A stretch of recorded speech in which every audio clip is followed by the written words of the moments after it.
Varicose veins తో బాధపడుతున్నారా? భారతదేశంలోనే బెస్ట్ ట్రీట్మెంట్ అందించే ఏకైక హాస్పిటల్ ఏవిస్. నమస్తే అమ్మా. నమస్తే తల్లి. అమ్మా, సర్దుకుపోవడం అంటే ఒకప్పుడు అసలు మీ జనరేషన్, ఆ తర్వాత జనరేషన్, మా జనరేషన్ అంతా కూడా ఇప్పటి వరకే కూడా బేస్ అయింది ఫ్యామిలీస్ లో, రిలేషన్షిప్ లో అడ్జస్ట్మెంట్, సర్దుకుపోవడమే. ఇప్పుడు ఈ జనరేషన్ చూసుకుంటే అస్సలు సర్దుకుపోవట్లేదు కాబట్టి అన్ని హర్డల్స్ వస్తున్నాయి. ఎవరైనా చిన్న పిల్లల దగ్గర నుంచి పెద్దవాళ్ళ వరకు కూడాను. సర్దుకుపోవడం ఈజీయా? అసలు ఎలా సర్దుకుపోవాలి? అప్పుడు అయింది, ఇప్పుడు ఎందుకు కాలేకపోతుంది అంటారు? సర్దుకుపోయినటువంటి జాతులు నిలిచాయమ్మా, సర్దుకుపోని జాతులు నశించాయి. స్ట్రగుల్ ఫర్ ఎగ్జిస్టెన్స్ అని చెప్పి జీవ పరిణామ సిద్ధాంతంలో ఒక మాట చెప్పారు, కానీ అది సరైంది కాదు. Struggle for adjustment. ఏ జీవులు, ఏ జాతులు అడ్జస్ట్ అయ్యాయో అవి జీవించి ఉన్నాయి. అడ్జస్ట్ కాదు, నాకే అందరూ అనుకూలంగా ఉండాలి అనుకున్నటువంటి జాతులు నశించాయి. ఉదాహరణకి డైనోసారస్ లాంటివన్నీ. మాకు అనుకూలంగా అందరూ ఉండాలి అంటే కుదరలా, అవి నశించాయి. జిరాఫ్ లాంటివి ఆహారం దొరకని చోట చాలా కష్టపడి ఎక్కడో ఎడారి ప్రదేశాల్లో చెట్ల కొమ్మల చివరిన ఎక్కడో చిగుళ్ళుంటే ఇలా సాగి సాగి సాగి వాటిని తీసుకుని, వాటి మెడలు పొడుగైనాయి, అవి సర్దుకుపోయాయి, అవి జీవించి ఉన్నాయి. వాటి జాతి ఇప్పటిదాకా ఉంది.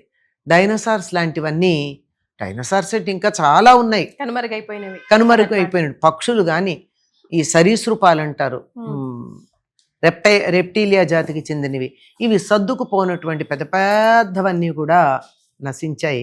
సర్దుకుపోయి సాగినవి ఉన్నాయి. సాగితే వంగితే ఉంటాం, వంగకపోతే విరుగుతుంది, పడతాం. అది సర్దుకుపోవడానికి ఉన్నటువంటి లక్షణం. ఈ సర్దుకుపోవడం అన్నది ఇప్పుడు డార్విన్ సిద్ధాంతం ప్రకారం చూస్తే కూడా వాళ్ళు ఉపయోగించినటువంటి పదం స్ట్రగుల్ ఫర్ ఎగ్జిస్టెన్స్ అన్నా, నిజానికి అది struggle for adjustment. Adjustment to exist, అంతేగా, ఉండడానికి సర్దుకుపోవడం. ఈ సర్దుకుపోయినవన్నీ ఉన్నాయమ్మా. అది ఆ జాతిని చూసిన తర్వాత జీవ పరిణామ సిద్ధాంతం ఏదైతే ఉందో దాన్ని చూసి మనం అర్థం చేసుకున్నాకైనా మనం పరిస్థితులకు అనుగుణంగా సర్దుకోవాలని తెలియట్లేదా? సర్దుకోవాల్సి ఉంది కదా.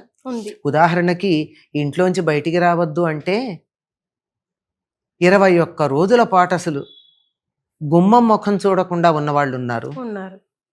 కొన్ని నెలల పాటు పరిసరాలకి కాస్త చుట్టుపక్కలకి వెళ్ళినా దాటి బయటికి వెళ్లకుండా ఉన్నాం గనక బతికున్నాం. లేని వాళ్ళ సంగతి ఏమిటి? సర్దుకున్నామా లేదా? పరిస్థితులకు అనుగుణంగా సర్దుకున్న వాళ్ళందరూ ఉన్నారు. పరిస్థితులకు అనుగుణంగా సర్దుకోము, పరిస్థితులే మాకు అనుగుణంగా కావాలి అనుకున్న వాళ్ళందరూ నశించటం అన్నది ఉంది. ఇది ప్రకృతిలో మీకు 2 ఉదాహరణలు చెప్పారు. ఎప్పుడో కాలంలో జరిగినటువంటి ఆ ఉదాహరణ, నిన్న మొన్న 3-4 ఏళ్ల క్రితం జరిగిన ఉదాహరణ చెప్పుకున్నాం. ఇంట్లో అయినా అంతే, మనం బయట పనిచేసే చోట అయినా అంతే, మరొక చోట అయినా అంతే. పరిస్థితులకు అనుగుణంగా సర్దుబాటు కావలసినదే. యాక్చువల్ గా చూస్తే అమ్మా, when it comes to relationship అది చాలా టఫ్ అనిపిస్తుంది. అక్కడే హైయెస్ట్ ప్రయారిటీ మనం ఇచ్చుకోవాలి. బికాస్ మిగతా అన్ని టెంపరీ, అదే పర్మనెంట్ ఒక రిలేషన్షిప్ బిట్ ఎనీథింగ్. కానీ అక్కడే మనం హర్డల్స్ ఫేస్ చేస్తున్నాం. మీరు అన్నట్టు ఉద్యోగం అనుకో, నచ్చకపోతే మానేస్తాం, వాళ్ళకి నచ్చకపోయినా మనకి నచ్చకపోయినా మానేస్తాం. వాతావరణం బాగుండలేదు అనుకో, అక్కడి నుంచి ఇంకో చోటకి వెళ్ళిపోతాం. కానీ కుటుంబ సభ్యులను అట్లా చేయలేదు కదా, మనం ఎంచుకుంది కాదు కదమ్మా. కొంతమందిని మనం ఎంచుకోలేదు, కొంతమందిని మనం ఎంచుకున్నాం. ఆ ఎంచుకునే చోటన్నా కొంచెం జాగ్రత్తగా ఉంటే కొన్ని సర్దుబాట్లు తేలిగ్గా ఉంటాయి. అంతే కదా. తల్లిదండ్రులు మనం ఎంచుకోలేదని మనం అనుకుంటున్నాం, కానీ మన ఎన్నిక ప్రకారమే మనకి తల్లిదండ్రులు ఉన్నారు. ప్రతి జీవి కూడా భూలోకంలో పుట్టవలసిన సమయం వచ్చినప్పుడు వీరి వీరి పూర్వకర్మలను అనుసరించి తగినటువంటి తల్లిదండ్రులను కొంతమందిని అలా చూపిస్తే అందులో వీళ్ళు ఎంచుకున్న తల్లిదండ్రులకి వీళ్ళుగా శిశువులుగా జన్మిస్తారు. మన తల్లిదండ్రులు మనం ఎంచుకున్నదే. మన కంటికి కనపడవు, చాలా కనపడని వాటిల్లో ఇదొకటి. అంచేత ఎప్పుడైనా పిల్లలు అంటారు ఎందుకు కన్నావు అని అంటారు, సరిగ్గా వాళ్ళని ఇదే టోను ఇంకా ఎక్కువ అన్నప్పుడు, కాదురా నువ్వే మమ్మల్ని ఎంచుకున్నావు, దట్స్ యువర్ నువ్వు- చాయిస్. అంతే, that's your choice, you have to adjust అని చెప్పాలి. ఇది విషయం.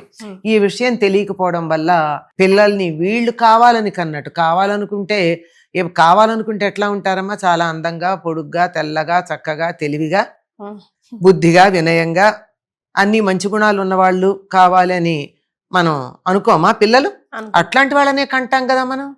కాదు, వాళ్ళు ఎంచుకుంటారు. ఎలా? కొన్ని రకాల అవకరాలతో పుట్టాలనుకో, ఓర్పు కలిగిన తల్లిదండ్రులకు పుడతారు.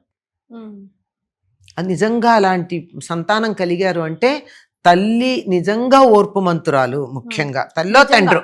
కానీ ఇది మాత్రం మనం చూసుకుంటే ఎగ్జాంపుల్ లిస్ట్ ఒకసారి కూర్చొని ఆలోచిస్తే 100కి 100% నిజం అనిపిస్తుంది. నిజమేనమ్మా. వాళ్ళు ఎంత అనుకుంటాం, వీళ్ళు ఎంత ఓర్పు మంతులు కాకపోతే ఇటువంటి తల్లిదండ్రులను ఎందుకు నా జీవి రావడం జరిగింది. పిల్లలే తల్లిదండ్రులను ఎన్నుకుంటారు గనక తప్పనిసరిగా మీ పూర్వజన్మ కర్మలను అనుసరించి మీరు అనుభవించవలసిన విషయాలు ఏవి ఉన్నాయో, ఏవి భుజాన మూట కట్టుకుని తెచ్చుకున్నారో దానికి అనుగుణంగా మీకు ఈ జన్మ వచ్చింది.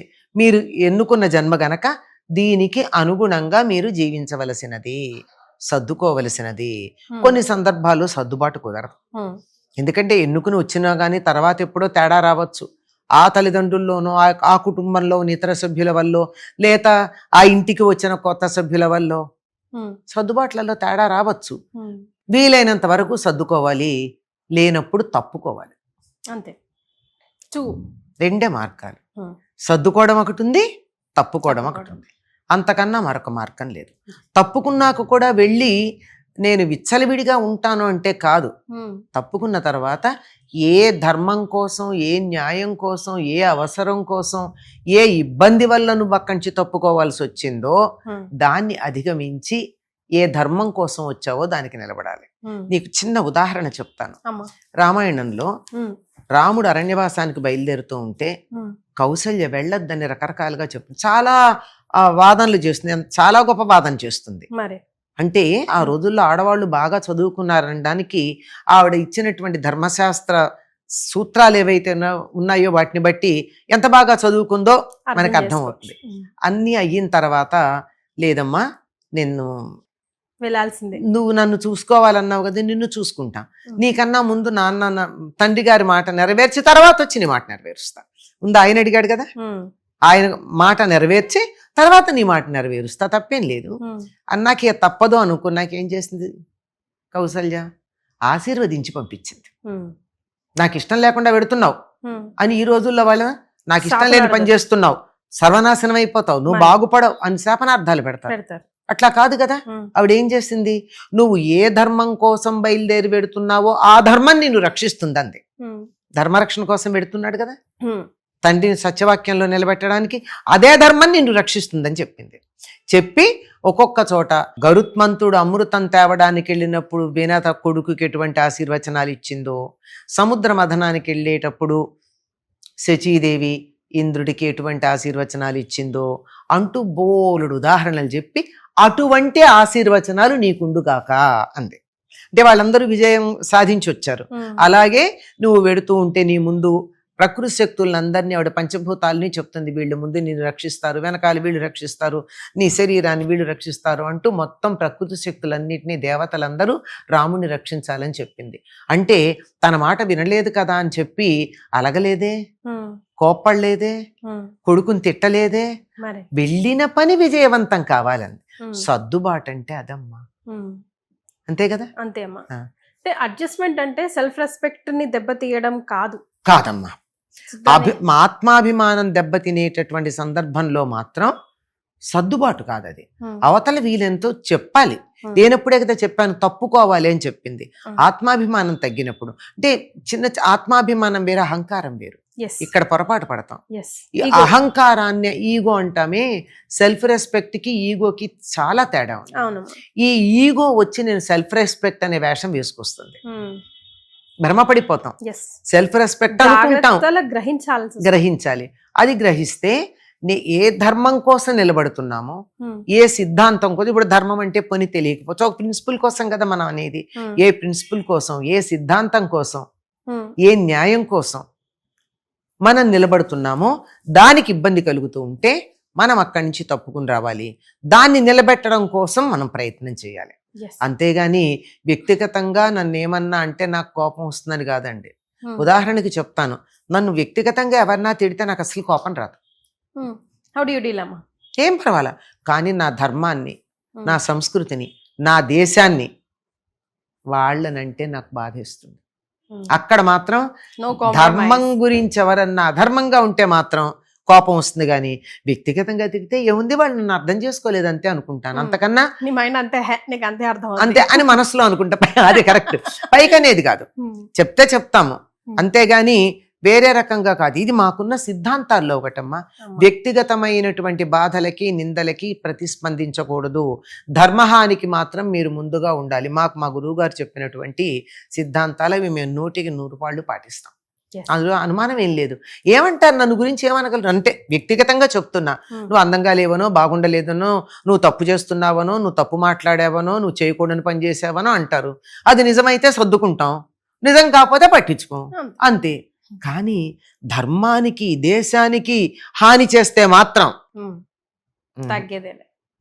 రెచ్చిపోవాల్సిందే అంతే, అంతకన్నా ఇంకేం లేదు. కనుక అది సర్దుబాటుకి, తల వంచటానికి, మీరన్నట్టు ఆత్మాభిమానం పోగొట్టుకోవడానికి, ఆత్మాభిమానంతో ఉండడానికి ఉన్న తేడా. అహంకారం వేరు. నన్ను తిడతావా అన్నది అహంకారం, నా ధర్మాన్ని తిడతావా అన్నది ఆత్మాభిమానం. ఎగ్జాక్ట్లీ అమ్మ, వెల్ సెడ్ అమ్మ. Life is beautiful. చాలా చిన్నది అసలు. ఎంత చిన్నది అంటే ఈ రోజుల్లో ఒక టైము, ఒక పారామీటర్స్ అంటూ లేనంత చిన్నది. దానికి ఎందుకు ఇంత మనం ఫ్రస్ట్రేట్ అయిపోయి ఇంతగానో క్లస్టర్స్ నేను నింపుకుంటున్నాము అసలు. నో టైమ్ ఫర్ రివెంజ్ అని ఒక బుక్ ఉందమ్మా. No time for revenge. జీవితంలో పగ తీర్చుకోవడానికి నాకు సమయం లేదు. ఎందుకంటే ఆ సమయంలో నా జీవితాన్ని పోగొట్టుకుండే. నీ మీద నాకు కోపం వచ్చింది, ఆ కోపంతో ఏదో చాలని కసిపొట్టు. ఏమైంది, నువ్వు బానే ఉన్నావు, నేను కదా నష్టపోయింది. సింపుల్. జీవితంలో నేను ఆనందంగా ఉండాల్సిన క్షణాలని నీ మీద కోపంతో రగిలిపోతే నాకు బీపీ పెరుగుతుంది, కడుపులో మంట వస్తుంది, తలనొప్పి వస్తుంది, ఇవన్నీ వస్తాయి. ఆ తర్వాత అంతసేపు నేను నా ఆనందాన్ని కోల్పోయాను. దాని బదులు అలా అందా, సరే ఆ అమ్మాయి తెలివితేటలంతే, ఈసారి సరిగ్గా అవగాహన కలిగేట్టు చెప్తాలే అని అనుకున్నాను అనుకో. ఆ పాజిటివ్ థింకింగ్ ఏదైతే ఉందో that may change your negative thinking also. 100% అది అంచేత ఈ విధమైనటువంటి మానసిక ప్రవృత్తి, ప్రవర్తన నేర్పడం అవసరం. అట్లా అని అణిగిమణిగి చచ్చుదద్దమ్మల్లాగా ఏదో కొంతమంది కుర్రవాళ్ళు పుట్టుకతో వృద్ధులు, పేర్లకి పుకార్లకి షికార్లకి నిబద్ధులు అని చెప్పి ముద్దు రాతి చిప్పలు, కదలి లేని ఎద్దులు, అదే నూతిలోని కప్పలు అని శ్రీశ్రీ చెప్పినట్టు అలా ఉండమని కాదు, అస్సలు కాదు. మళ్ళీ తర్వాత చెప్తాడు, కొంతమంది కుర్రవాళ్ళు నవజీవన నిర్మాతలు, పావన బృందావన నిర్ణేతలు అని చెప్తూ అది చెప్తాడు. అట్లా ఉండాలి. మనలో ఉన్నటువంటి శక్తి సామర్థ్యాలు కానీ, మన ఆత్మాభిమానం కానీ, మనకు ఉండేటటువంటి ప్రజ్ఞ అంటాం, సెల్ఫ్ అనేది ఏదైతే ఉందో అదంతా కూడా మంచికి, నా మంచికి, ఎదుటి వాళ్ళ మంచికి, దేశానికి, ధర్మానికి ఉపయోగపడాలి. సో నేనెందుకు అడ్జస్ట్ అవ్వాలి, నేనే ఎందుకు అడ్జస్ట్ అవ్వాలని మీలో కూడా చాలా మంది అనుకుంటూ ఉంటారు. అమ్మ ఫ్లోలో నవ్వుతూ చాలా సింపుల్గా మాటలు చెప్పేశారు, కానీ 1-2 సార్లు మీరు విన్నారనుకోండి, లోతైన ధర్మం ఏముందో మీకు అర్థమవుతుంది. సో ఈ వీడియోని తప్పకుండా షేర్ చేసుకోండి అండ్ సేవ్ చేసుకోండి. థ్యాంక్ యూ సో మచ్ అమ్మా.